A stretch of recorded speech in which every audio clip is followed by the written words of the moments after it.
Let's just check these are available. So this is very pretty. You're going to like this one. 178. So the chrysocolla is green and the sonora, I don't know what it means, is red. 178. 175.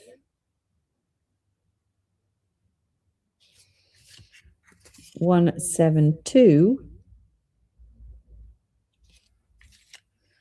168.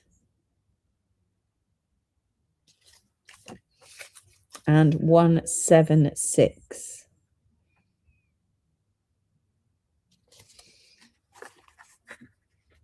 One 176 and 168.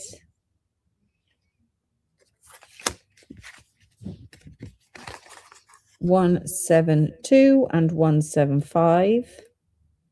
I like these. And 178. Right, 175 for Elysian.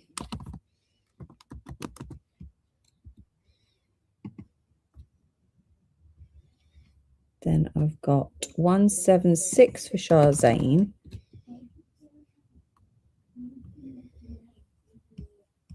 178 for Elysian.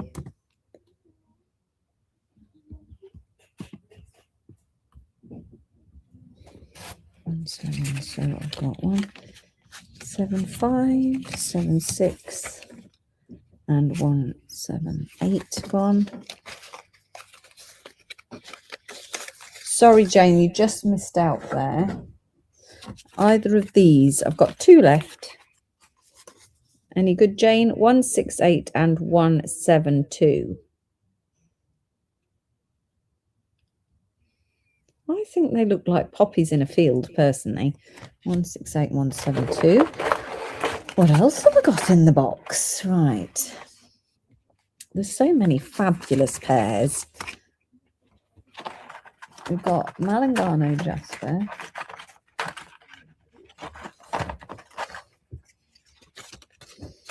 Right, ready? 261. These are fun as well. Malangano Jasper, 261. 264. No problem. 269. 273. They look like little Pac-Man, don't they? Pac-Man mouths. 273. They're not drilled. 277 is not drilled. And 278 is not drilled. Oh, this one's drilled, yes. So let's do this. 273 and 269. 264 and 261. And not drilled. 277 and 278. Itchy, itchy, itchy. Hair is tickling me. I've done those ones. We can then do... Oh, the ammonites. Oh, the chrome chalcedony. What's on this side? There's so many on the side. 261 for Charzane.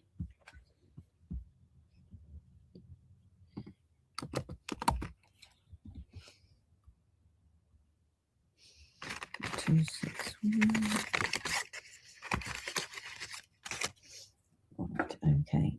Let's start from this end. Petrified wood. I wonder if it would just be easier to show you in the box, but it's not as neat and tidy in the box. Right, this is a petrified wood, so these are real petrified wood. 417, that's drilled. To find this in the tracker.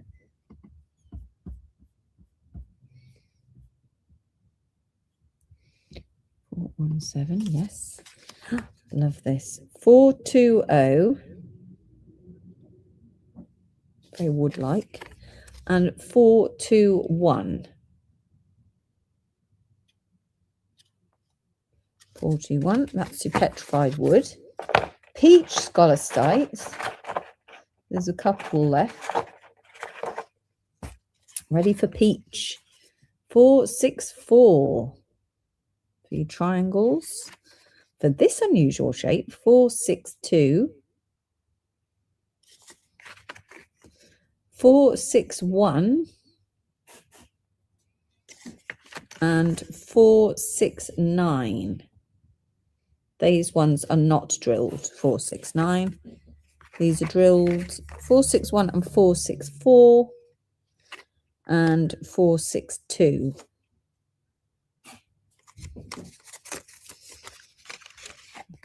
I've got one blue scheelite, 76. That's the only one left. Well, I hope it's left. It does seem weird, doesn't it? 76. That is left. 464 for Sharzane.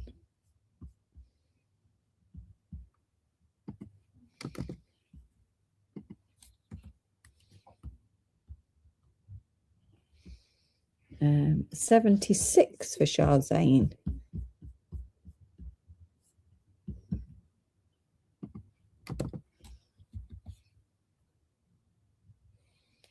So 4, 6, 4.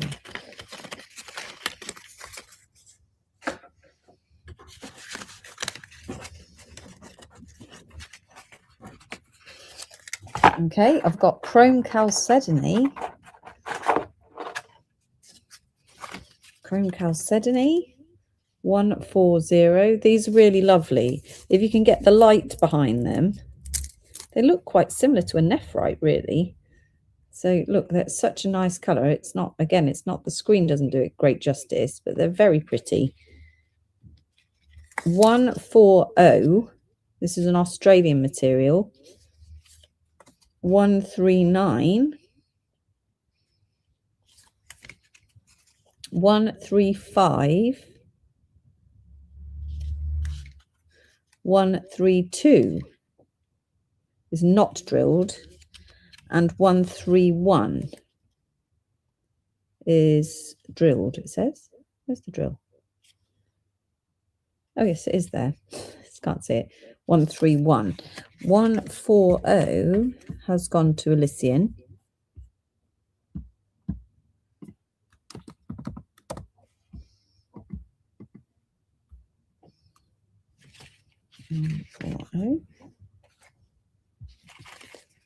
Anyone else on those? Then I seem to have another couple of peach scolastites that have gone out of sync. And then my favourites, which are the ammonites, because we keep on not playing them all. So this is a peach scholastite, 460. 465. These ones are quite large. They are about 28 mil. 465. 456. And then ammonites, just number 4. These are genuine ammonites. These are 1750 a pair, but they are ammonites that have been cut and polished. They are so cute. Number 5 at 1750. This one is drilled. Yes, it is drilled. Number 6. Number 8. Number 9. Number 10. And number 14. They're my favourite, really. Number 6 is for Sharzane. 6. They're so nice. If you want another pair, if you want a pair of particular colourway, let me know on that front, because I've got the lighter ones, the darker ones. Then there's just this little section left. And then 4, 5, 6 has gone to Anne-Marie. Just one second. 4, 5, 6.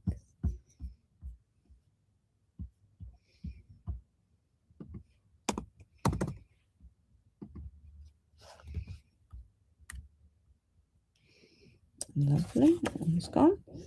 Right, this is my final section of the pairs. It might be a bit mixed up, look. Petrified wood, that's a nice pair, isn't it? 416. Petrified wood 424.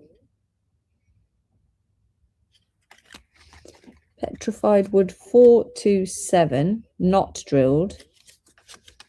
Petrified wood 428, not drilled. Good for cufflinks. 428.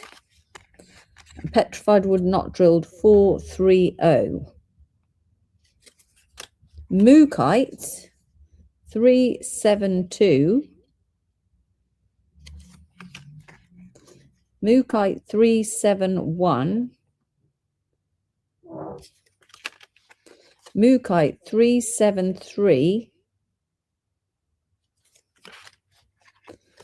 Mookite 378.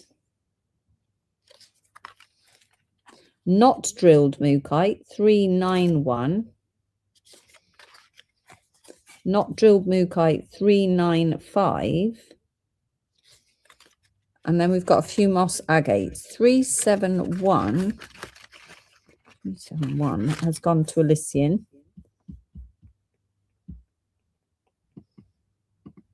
371's already gone, Elysian. Sorry. Silly me. We did so well, didn't we? Right, 391 has gone to Tony.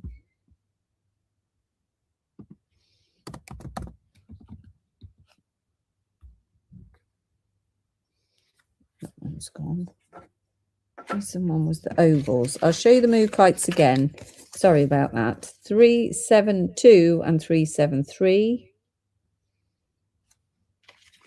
And the not drilled 395, but the drilled 378. So they are still really nice, aren't they? The patterns are very obvious and very matching. And then moss agate. Can't believe we've got any of these left. This is normally the very biggest seller. 372. Yay, we've got that one. 372. Thank you very much. Right. Moss agate 401. These ones are drilled. And again, they look totally different off the card. They're gorgeous, these are. Look at that. But on the card, they don't show up so well. 401. 407.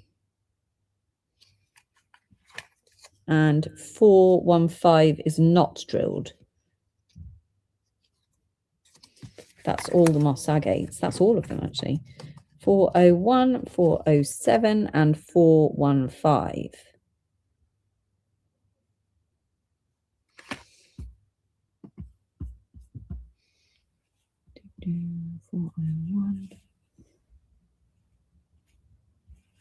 Yes, that is right.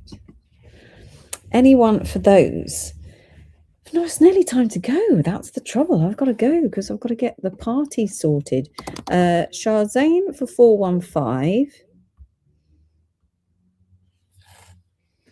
415. One box. 401 for Hannah. Good morning, Hannah. Ah, they spelt your name wrong last week, Hannah. I think. Sorry about that. Anyone for 407?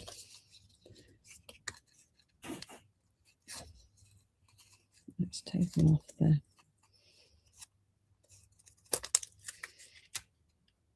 Look, it's very beautiful. That one is drilled. That's 407CN. Nice shape as well. Different. Classy. I think just because Angela couldn't see your name, so she was guessing from my pronunciation, which, let's face it, is not good. 407. Any takes on that one?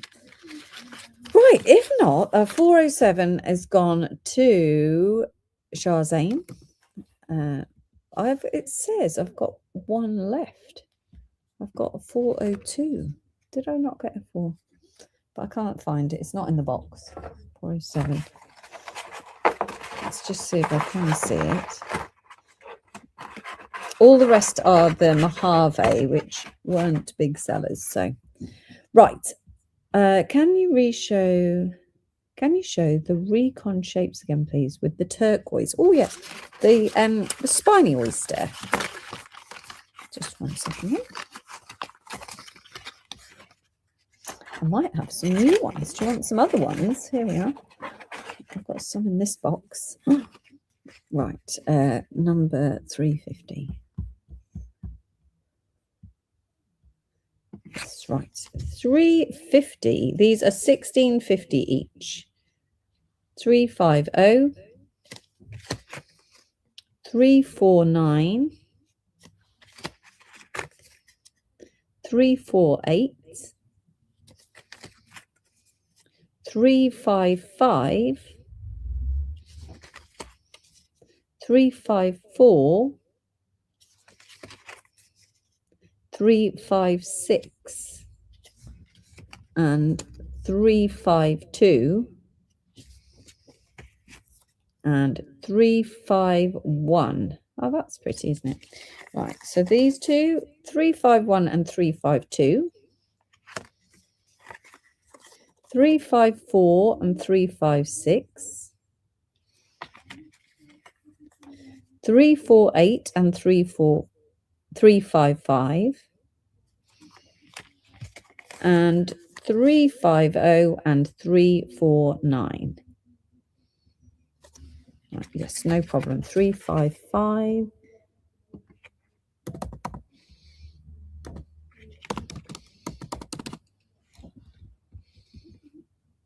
Lovely.